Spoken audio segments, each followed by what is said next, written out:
नमस्कार विद्यार्थी मित्रांनो, मी कल्याणी लोकायन आयएस अकॅडमी मध्ये तुमचे स्वागत करते. आपल्या वीकली करंट अफेअर्सच्या सिरीज नुसार दर आठवड्याला आपलं करंटचं एक सेशन होत असतं. चला तर मग सुरू करूया आपल्या आजच्या सेशनला एक्सपिरियन्स करंट विथ कल्याणी. तर आपण आज सगळ्यात आधी बघणार आहोत की युनेस्कोच्या अमूर्त सांस्कृतिक वारसा म्हणजे इनटँजिबल कल्चरल हेरिटेज यादीत समाविष्ट असलेला आणि जगातील सर्वात मोठा असा आध्यात्मिक मेळावा म्हणजेच कुंभमेळा आता महाराष्ट्रात रंगणार आहे. नुकतेच आगामी नाशिक त्र्यंबकेश्वर सिंहस्थ कुंभमेळ्याच्या अधिकृत बोधचिन्हाचे म्हणजे लोगोचं जे अनावरण आहे ते करण्यात आलंय. या बोधचिन्हाचं डिकोडिंग आणि कुंभमेळ्याचा इतिहास आपण थोडक्यात समजून घेऊयात. तर या नवीन बोधचिन्हामध्ये नाशिकच्या भौगोलिक आणि आध्यात्मिक संस्कृतीचा त्रिवेणी संगम आपल्याला बघायला मिळतोय. सगळ्यात पहिलं म्हणजे भगवान शंकराचे त्रिशूळ. हे केवळ एक शस्त्र नाहीये, तर ते विश्वातील आध्यात्मिक ऊर्जेचे आणि त्रिगुणांचे म्हणजे सत्व रज तम यांचं प्रतीक म्हणून दर्शवलंय. दुसरं म्हणजे त्र्यंबकेश्वरचं मंदिर. हे भारतातल्या 12 ज्योतिर्लिंगांपैकी एक असून बोधचिन्हातील याची प्रतिकृती महाराष्ट्राच्या प्रदीर्घ प्रादेशिक आणि वास्तुकला वारशाचं दर्शन घडवते. तिसरं म्हणजे काळाराम मंदिराची जी कमान आहे ती आणि गोदावरी नदी. इथे सर्वात कल्पक डिझाईन आपल्याला या ठिकाणी बघायला मिळते. तर दक्षिण वाहिनी गोदावरी नदीला शिवलिंगाच्या स्वरूपात दाखवण्यात आले, जे कुंभमेळ्यातील पवित्र स्नानाचं आणि मुक्तीचं महत्व या ठिकाणी अधोरेखित करते. आता वळूया आपण काही अशा तथ्यांकडे जे आपल्याला पूर्व आणि मुख्य परीक्षेसाठी महत्वाचे ठरू शकतात. याचं खगोलशास्त्रीय महत्व काय? तर जेव्हा बृहस्पती सिंह राशीत प्रवेश करतो आणि सूर्यचंद्र हे कर्क राशीत असतात, तेव्हा नाशिकमध्ये सिंहस्थ कुंभमेळा भरतो. कुंभमेळा भारतात 4 वेगवेगळ्या ठिकाणी असतो. वेगवेगळ्या नद्यांच्या काठी भरतो. गोदावरी नदीच्या काठी नाशिकमध्ये, उज्जैनमध्ये क्षिप्रा नदीच्या काठी, हरिद्वारमध्ये गंगेच्या काठी आणि प्रयागराजमध्ये गंगा, यमुना आणि सरस्वतीच्या संगमाच्या इथे. अमूर्त वारसा काय आहे? तर कुंभमेळ्याला मानवतेच्या अमूर्त सांस्कृतिक वारशाचा दर्जा दिलेला आहे. थोडक्यात सांगायचं तर हा सिंहस्थ कुंभमेळा केवळ धार्मिक उत्सव नसून भारताच्या विविधतेत एकता आणि व्यवस्थापकीय कौशल्याचं म्हणजे मेगा इव्हेंट मॅनेजमेंटचं एक उत्तम उदाहरण म्हणून आपल्याला बघायला मिळते. तर थोडक्यात बघूया, हा लोगो आहे सिंहस्थ कुंभमेळ्याचा, बोधचिन्ह आपण ज्याला म्हणतो. भगवान शंकराचं त्रिशूळ या ठिकाणी आहे. त्याच्यानंतर त्र्यंबकेश्वरचं मंदिर सुद्धा इथे दाखवलं गेलेलं आहे. त्र्यंबकेश्वरचं मंदिर दाखवले गेलेले. ही काळाराम मंदिराची कमान या ठिकाणी दाखवली गेली आहे. गोदावरी नदी जी आहे ही शिवलिंगाच्या रूपामध्ये या ठिकाणी दर्शवण्यात आली आहे. पुढची बातमी आपण बघूयात की जमिनीचा वाद आणि फसवणूक हा आपल्या महाराष्ट्रातील प्रत्येक दुसऱ्या कुटुंबाचा एक मोठा डोकेदुखीचा विषय आहे. पण आता हे चित्र कायमचं बदलणार की काय असं दिसतंय, कारण जुलै 2026 पासून महाराष्ट्र सरकार राज्यात जमीन मालकी हक्क कायदा लागू करणार आहे. आणि विशेष म्हणजे असा क्रांतिकारी कायदा करणारं महाराष्ट्र हे देशातलं पहिलं राज्य ठरणार आहे.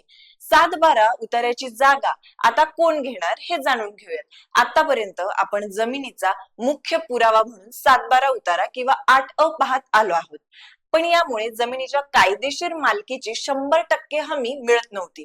या नवीन कायद्यामुळे आता काय बदलणार आहे की काही महत्वाच्या मुद्द्यांमधून आपण समजून घेऊयात. हे पहिलं म्हणजे प्रॉपर्टी कार्ड, मालकी हक्क कार्ड. 7-12 उतार्याला पर्याय म्हणून आता प्रत्येक जमिनीसाठी एक अधिकृत प्रॉपर्टी कार्ड दिलं जाईल. यात मालकाचं नाव, जमिनीची अचूक क्षेत्रफळ, त्याचे चालू बाजार मूल्य काय आणि जुन्या सर्व व्यवहारांची माहिती या एकाच ठिकाणी त्या कार्ड मध्ये असेल. दुसरं म्हणजे QR कोड आणि डिजिटल व्हेरिफिकेशन. फसवणूक रोखण्यासाठी या कार्डवर एक युनिक QR कोड असेल, जो स्कॅन करताच जमिनीची खरी माहिती आपल्या समोर येईल. तिसरं म्हणजे फ्लॅट धारकांसाठी खुशखबर आहे की केवळ मोकळी जमीनच नाही, तर शहरांमधले अपार्टमेंट किंवा फ्लॅट मालकांचा देखील त्या इमारतीच्या जमिनीमध्ये नेमका किती हिस्सा आहे, अनडिवाइडेड शेअर आहे, याची अधिकृत नोंद देखील याच्यात केली जाणार आहे. या कायद्याचा मुख्य उद्देश जमिनीशी संबंधित वर्षानुवर्ष चालणारे वाद आणि कोर्ट कचऱ्यांचे फेरे कायमचे संपवणे हा आहे. मालमत्तेची मालकी स्पष्ट असल्यामुळे बँकांकडून कर्ज मिळण्याची प्रक्रिया अत्यंत सोपी, वेगवान आणि पारदर्शक होणार आहे. थोडक्यात याच्यामध्ये सांगायचं झालं तर हा जो काही कायदा आहे हा महाराष्ट्रातील जमीन व्यवहारांना पूर्णपणे डिजिटल आणि सुरक्षित बनवण्याच्या दिशेने एक नवं पाऊल आहे. त्याच्याबद्दल थोडक्यात बघू की जुलै 2026 पासून जमीन मालकी हक्क कायदा हा लागू होणार आहे. हे कायदा लागू करणारं महाराष्ट्र हे देशातलं पहिलं राज्य ठरलंय आपलं महाराष्ट्र. त्याच्यामुळे हे लक्षात असू द्या, येत्या परीक्षेच्या काळामध्ये याच्यावर प्रश्न विचारला जाऊ शकतो. जमिनीची स्पष्ट व कायदेशीर मालकी निश्चित करण्यावर या ठिकाणी भर आहे. प्रत्येक जमिनीसाठी सगळ्यात पहिले तर प्रॉपर्टी कार्ड दिलं जाणार. प्रॉपर्टी कार्ड मध्ये सगळं मालकाची डिटेल्स असतील, नाव, क्षेत्रफळ, बाजार मूल्य, व्यवहार सगळी माहिती असणार. 7-12 उतार्याला पर्याय म्हणून ही नवीन प्रणाली लागू करण्याचा विचार आहे सरकारचा. जमिनीचा वाद आणि फसवणूक कमी करण्याचा उद्देश आहे. कारण जमिनीचा वाद कोर्टात गेल्यावर तो वर्षानुवर्ष चालतो. सारख्या सारख्या कोर्ट कचेऱ्यांच्या त्या ठिकाणी फेऱ्या घालाव्या लागतात. म्हणून त्यांनी ही नवीन प्रणाली आणण्याचा विचार केलाय. त्या कार्डवर QR कोड आणि डिजिटल व्हेरिफिकेशनची सुविधा देखील उपलब्ध करून मिळालेली आहे. फ्लॅट मालकांना पण जमिनीमध्ये हिस्सा नोंदवला त्यांचा पण जाणार आहे. कर्ज प्रक्रिया आणि जमीन व्यवहार अधिक सोपे आणि पारदर्शक या ऍक्ट मुळे होणार असं दिसतंय. पुढे बघूयात. तुमच्या किंवा तुमच्या पूर्वजांच्या नावावर एखाद्या बँकेत हजारो रुपये जमा आहेत, पण तुम्ही ते पूर्णपणे विसरून गेला आहात. तुम्हाला माहिती आहे का की रिझर्व्ह बँकेच्या RBIच्या नुकत्याच समोर आलेल्या एका आकडेवारीनुसार देशातील वेगवेगळ्या बँकांमध्ये चक्क 42,000 कोटींपेक्षा जास्त अशी रक्कम आहे, जिला गेल्या 10 वर्षांमध्ये कोणीही वाली मिळालेला नाही. नागरिकांचे हेच विसरलेले पैसे शोधून देण्यासाठी भारतीय रिझर्व्ह बँकेने RBIने एक भन्नाट पोर्टल सुरू केलंय, ज्याचं नाव आहे उद्गम. सर्वप्रथम पूर्ण रूप बघूया, फुल फॉर्म याचा लक्षात ठेवा की unclaimed deposits gateway to access, हा याचा ऍक्सेस इन्फॉर्मेशन हा याचा फुल फॉर्म आहे. विकसित करणारी संस्था कोणती आहे तर RBI आहे.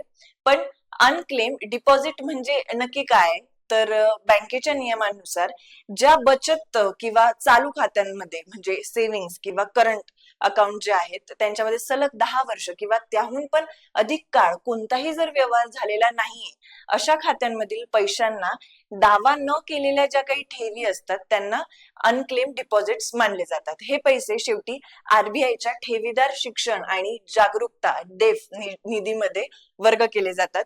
पूर्वी जर तुम्हाला तुमचे विसरलेले पैसे शोधायचे असतील तर प्रत्येक बँकेच्या शाखेत खूप साऱ्या चक्रा माराव्या लागायच्या. पण आता या उद्गम पोर्टल मध्ये मुळे वैशिष्ट्य काय झालंय की सिंगल विंडो सिस्टीम आहे. एकाच पोर्टलवर तुम्ही लॉग इन करून अनेक बँकांमधील निष्क्रिय खात्यांची माहिती आता घर बसल्या देखील मिळवू शकताय. दुसरं म्हणजे काय की याच्यामुळे पारदर्शकता वाढेल. यामुळे बँकिंग क्षेत्रातली पारदर्शकता वाढेलच आणि सामान्य नागरिकांना त्यांचे हक्काचे पैसे परत मिळणं आता सोपं होईल. थोडक्यात सांगायचं झालं तर डिजिटल बँकिंगच्या युगात RBIचं हे पाऊल सर्वसामान्यांसाठी खूपच फायदेशीर ठरणार आहे. त्याबद्दल आपण थोडं बघून घेऊयात.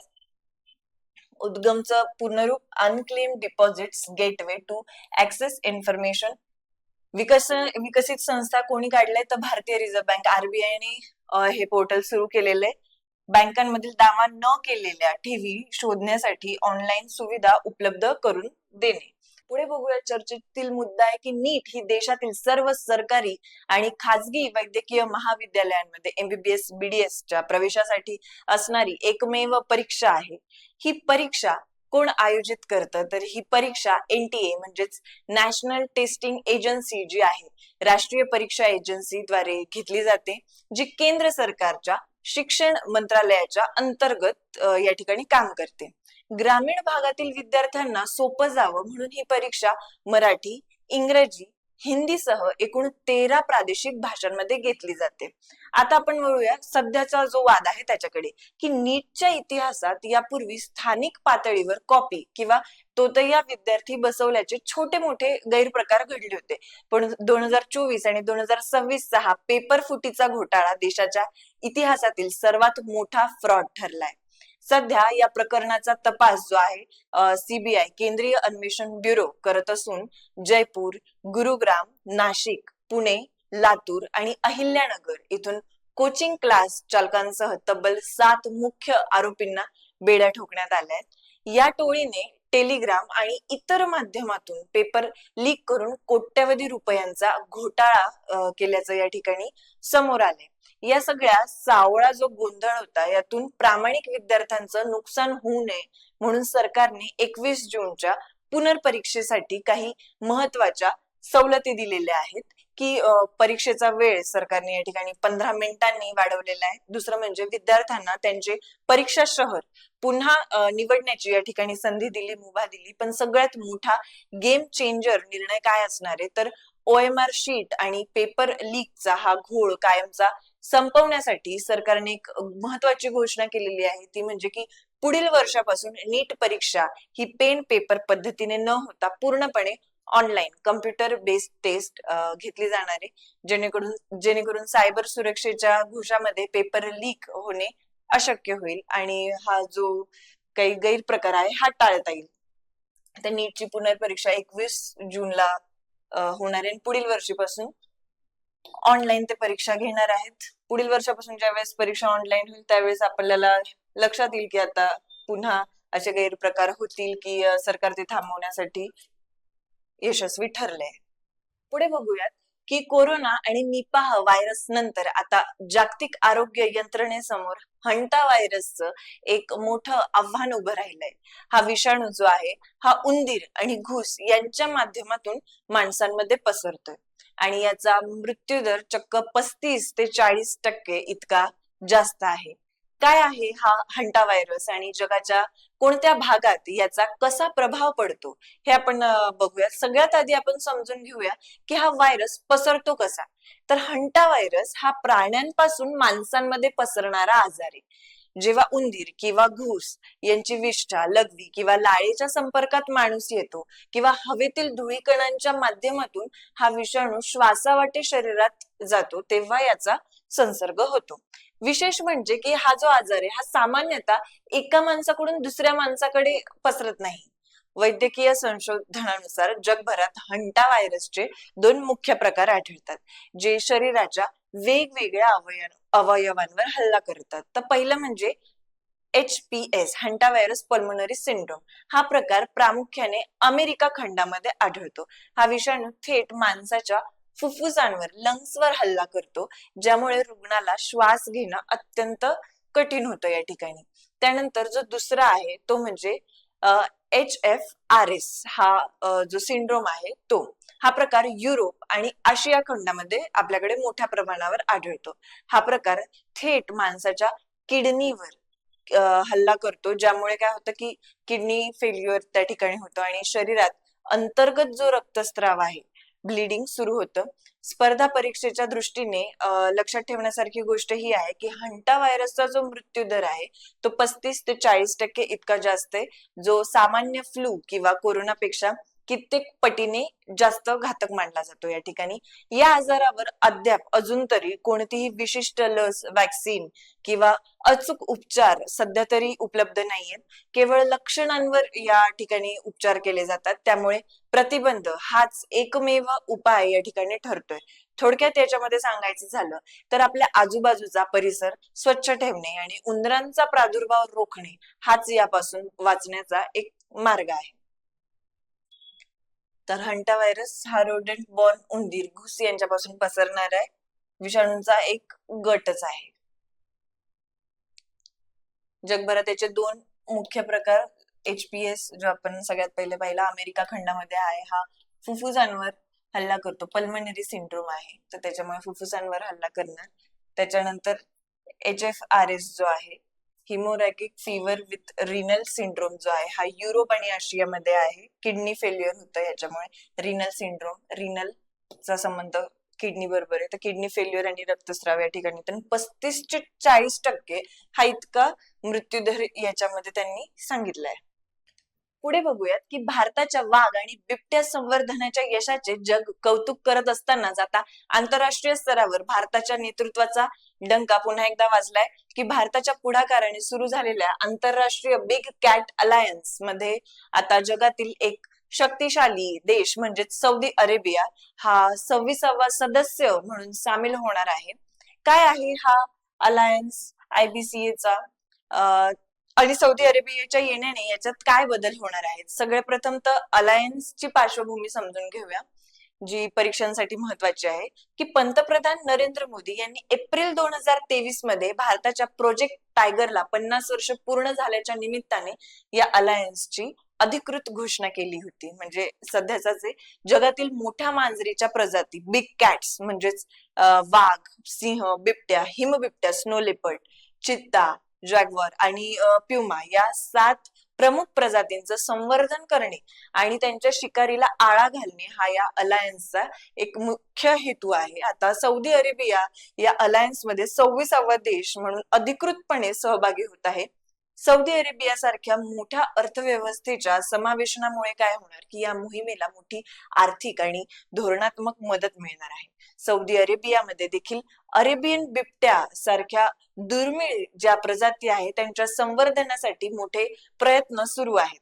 त्यामुळे या भागीदारीमुळे आशिया आणि आखाती देशांमधील जे वन्यजीव आहे त्या संवर्धनाचं एक नवीन नेटवर्कच या ठिकाणी तयार होताना आपल्याला दिसेल. इंटरनॅशनल सोलर अलायन्स नंतर भारताच्या नेतृत्वाखालील हा दुसरा मोठा जागतिक मंच बनत आहे जो पर्यावरणासाठी काम करतोय. तर सौदी अरेबिया हा 26वा सदस्य देश म्हणून यात सामील होणार आहे.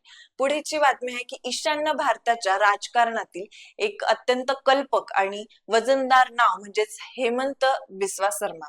त्यांनी नुकतीच आसामच्या मुख्यमंत्री पदाची शपथ घेतलीये. आसामच्या विधानसभा निवडणुकीमध्ये मोठ्या विजयानंतर पक्षाने पुन्हा एकदा हेमंत बिस्वा शर्मा यांच्या खांद्यावर राज्याची धुरा सोपवली आहे. आसामचे राज्यपाल यांनी त्यांना मुख्यमंत्री पदाची आणि गोपनीयतेची शपथ दिली. शर्मा हे केवळ आसामचेच नाही तर संपूर्ण ईशान्य भारतातील भाजपचे प्रमुख चेहरा मानले जातात. त्यांच्या नेतृत्वाखाली आसाममध्ये पायाभूत सुविधा, शांतता करार आणि घुसखोरी रोखण्यासाठी अनेक मोठे निर्णय घेण्यात आले आहेत. आणि आता त्यांचा हा दुसरा अध्याय सुरू होत आहे. तर बघणं महत्वाचं ठरेल. पुढे जाऊयात. पुढची बातमी आहे की भारताच्या मुख्य भूमीपासून दूर असलेल्या पुदुच्चेरी या केंद्रशासित प्रदेशात नुकतीच मोठी राजकीय घडामोड घडली आहे की एन रंगासामी यांनी पुन्हा एकदा पुदुच्चेरीच्या मुख्यमंत्री पदाची धुरा सांभाळली आहे. विशेष म्हणजे राष्ट्रपती द्रौपदी मुर्मू यांच्या मंजुरीनंतर त्यांनी चक्क 5व्यांदा मुख्यमंत्री म्हणून शपथ घेऊन एक नवीन विक्रमच रचला आहे. 76 वर्षांचे ज्येष्ठ नेते एन रंगासामी हे ऑल इंडिया काँग्रेस या पक्षाचे संस्थापक आहेत. पुदुच्चेरीमध्ये त्यांच्या साध्या राहणीमुळे त्यांना मक्कल मुधलवर म्हणजेच लोकांचे मुख्यमंत्री म्हणून ते ओळखले जातात. नुकत्याच झालेल्या 30 जागांच्या पुदुच्चेरी विधानसभा निवडणुकीत त्यांच्या AINRC आणि भाजपच्या युतीने 18 जागा जिंकून स्पष्ट बहुमत त्या ठिकाणी मिळवलं होतं. रंगासामी यांनी स्वतः 2 वेगवेगळ्या मतदारसंघातून हा विजय या ठिकाणी मिळवलेला आहे. सगळ्यात पहिले म्हणजे तर पुदुच्चेरीचे जे उपराज्यपाल आहे के कैलाशनाथन यांनी रंगासामी यांना पद आणि गोपनीयतेची शपथ दिली. त्यानंतर जे सामान्य राज्यांचे मुख्यमंत्र्यांची ज्यावेळेस नियुक्ती राज्यपाल करतात, परंतु पुदुच्चेरी हे केंद्रशासित प्रदेश असल्याने कलम 239 AA च्या विशेष तरतुदीनुसार येथील मुख्यमंत्र्यांची अधिकृत नियुक्ती भारताचे राष्ट्रपती करतात. हा फरक लक्षात घ्या. आणि मुख्यमंत्री राष्ट्रपतींच्या मर्जीनुसारच पदावर राहतात. एन रंगासामी यांच्या या प्रदीर्घ अनुभवाचा पुदुच्चेरीच्या पर्यटनाला आणि विकासाला नक्कीच फायदा होईल असं मानलं जातं या ठिकाणी. पुढची बातमी की तमिळनाडूचे मुख्यमंत्री जोसेफ विजय यांच्याबद्दलची. तर तब्बल 5 दशकानंतर एक अभूतपूर्व इतिहास तमिळनाडूत रचला गेलाय. चित्रपट सृष्टीत थलपथी म्हणून ओळखले जाणारे प्रसिद्ध अभिनेते सी जोसेफ विजय यांनी तमिळनाडूचे नवे मुख्यमंत्री म्हणून शपथ घेतली आहे. DMK आणि AIADMK या 2 पारंपरिक द्रविडी पक्षांची 60 वर्षांची मक्तेदारी मोडून काढत विजय यांनी हा चमत्कार कसा केला. विजय यांनी 2024 मध्ये आपल्या तमिळका व्यतिरिक्त कळघम TVK या राजकीय पक्षाची स्थापना केली होती. नुकत्याच पार पडलेल्या 2026च्या विधानसभा निवडणुकीमध्ये त्यांच्या पक्षाने 108 जागांवर विजय मिळवला आणि काँग्रेस व इतर मित्र पक्षांच्या पाठिंब्याने त्यांनी सरकार या ठिकाणी स्थापन केले. 1969 नंतर तामिळनाडूमध्ये प्रादेशिक द्रविडी पक्षांशिवाय सत्तेत येणारे ते पहिलेच मुख्यमंत्री ठरलेत. 13 मे रोजी झालेल्या फ्लोर टेस्ट मध्ये विश्वासदर्शक ठरावामध्ये विजय यांच्या सरकारने 144 आमदारांच्या पाठिंब्यासह आपले बहुमत या ठिकाणी सिद्ध केलेले आहे. MG रामचंद्रन म्हणजे MGR आणि जयललिता यांच्यानंतर चित्रपट सृष्टीतून येऊन थेट मुख्यमंत्री पदाची खुर्ची गाजवणारे थलपती विजय हे तमिळनाडूचे तिसरे मोठे सुपरस्टार ठरलेले आहे. पुढे बघूयात की केंद्रीय गृहमंत्री अमित शाह यांनी भारताचे सॉलिसिटर जनरल तुषार मेहता यांनी कोणतं पुस्तक लिहिलंय तर the bench, the bar and the bizarre आणि the lawful and the awful या 2 पुस्तकांचं प्रकाशन त्यांनी केलेलं आहे. कोणी केलंय तर तुषार मेहता यांनी लिहिलेलं आहे पुस्तक. कोणतं लिहिलेलं आहे? The bench, the bar and the bizarre आणि the lawful and the awful. हे पुस्तक याच्यासाठी महत्वाचे कारण ते भारताचे सॉलिसिटर जनरल आहेत तुषार मेहता. त्यामुळे हे 2 पुस्तकांची नावं लक्षात ठेवा. पुढे बघूयात की 2030च्या राष्ट्रकुल क्रीडा स्पर्धा भारतामध्ये होणार आहेत आणि यासाठी अहमदाबाद शहराची निवड झाली आहे. राष्ट्रकुल क्रीडा स्पर्धा ज्या 2030च्या होणार आहेत त्याची भारतामध्ये होणार आहे. कोणत्या शहरात होणार आहे तर अहमदाबाद, गुजरात या ठिकाणी त्या होणार आहेत. पुढे बघूयात की रोहित कृष्णा एस हा भारताचा 89वा बुद्धिबळ ग्रँड मास्टर झालेला आहे. तो तमिळनाडूचा आहे आणि जवळजवळ 50 आतापर्यंत जे बुद्धिबळ ग्रँड मास्टर झालेले आहेत ते साऊथ इंडिया मधूनच झालेले आहेत. त्यातल्या त्यात जवळजवळ 35 जे आहेत ते तमिळनाडूचेच आहेत. म्हणजे साऊथ इंडियाचा जास्त पगडा या ठिकाणी दिसतोय आपल्याला बुद्धिबळ स्पर्धेमध्ये. पुढे आपण बघूयात की ऑलिम्पिक असो की जागतिक स्पर्धा जेव्हा आपल्या खेळाडूंवर अन्याय होतो किंवा क्रीडा संघटनांमध्ये राजकारण चालतं तेव्हा आपण नेहमी व्यवस्थेला कायम दोष देतो. पण आता भारताने या खेळाडूंच्या हक्कासाठी आणि क्रीडा प्रशासनाला शिस्त लावण्यासाठी एक ऐतिहासिक पाऊल या ठिकाणी उचललेलं दिसतंय. भारत आता स्वतःचा अधिकृत असा राष्ट्रीय क्रीडा कायदा नॅशनल स्पोर्ट्स ऍक्ट लागू करणारा जगातील 21वा देश ठरला आहे. काय आहे हा कायदा आणि यामुळे खेळाडूंचं भविष्य कसं बदलेल हे बघूयात. सर्वप्रथम स्पर्धा परीक्षेच्या दृष्टीने काही अत्यंत महत्वाचे फॅक्ट्स आहेत ते आपण लक्षात ठेवू की जगामध्ये सगळ्यात आधी क्रीडा कायदा लागू करणारा पहिला देश कोणता होता तर नेदरलँड्स हा होता. आता या यादीमध्ये अधिकृत क्रीडा कायदा असणारा भारत हा जगातला 21वा देश ठरलेला आहे. या कायद्याचा जो मुख्य उद्देश आहे तो असा आहे की भारतातील सर्व क्रीडा संघटनांना एकाच कायदेशीर चौकटीत आणणे, त्यानंतर त्यातला भ्रष्टाचार रोखणे आणि खेळाडूंच्या तक्रारींचं निवारण करण्यासाठी एक स्वतंत्र यंत्रणा उभारणे हा उद्देश होता. हा कायदा लागू झाल्यामुळे क्रीडा क्षेत्रात कोणते मोठे बदल होतील तर सगळ्यात पहिलं म्हणजे क्रीडा संघटनांच्या निवडणुका आता अधिक पारदर्शक होतील. राजकारणाऐवजी माजी खेळाडूंना प्रशासनामध्ये प्राधान्य दिलं जाणार आहे. दुसरं म्हणजे खेळाडूंना मिळणारे जे भत्ते, मानधन आहेत आणि त्यांच्या वैद्यकीय सुविधा आहेत आता त्या कायद्याने बंधनकारक असणार आहेत. तिसरं म्हणजे खेळांमधील फिक्सिंग आणि डोपिंग सारख्या गैरप्रकारांना आळा घालण्यासाठी आता कठोर कायदेशीर शिक्षेची तरतूद यामध्ये करण्यात आलेली आहे. थोडक्यात सांगायचं तर हा कायदा भारताला ऑलिम्पिक आणि जागतिक स्तरावर एक मोठी स्पोर्ट्स सुपर पॉवर बनवण्यासाठी पायाभूत ठरेल की काय हे बघणं थोडं महत्वाचं ठरणार आहे. तर क्रीडा कायदा असलेला सगळ्यात पहिला देश जो होता तो होता नेदरलँड्स आणि आता भारत क्रीडा कायदा असलेला 21वा देश ठरला आहे. तर आजच्या सेशन मध्ये एवढंच. भेटूया पुढच्या सेशन मध्ये. व्हिडिओ आवडला असेल तर लाईक करा, शेअर करा, चॅनलला सबस्क्राईब करा. धन्यवाद.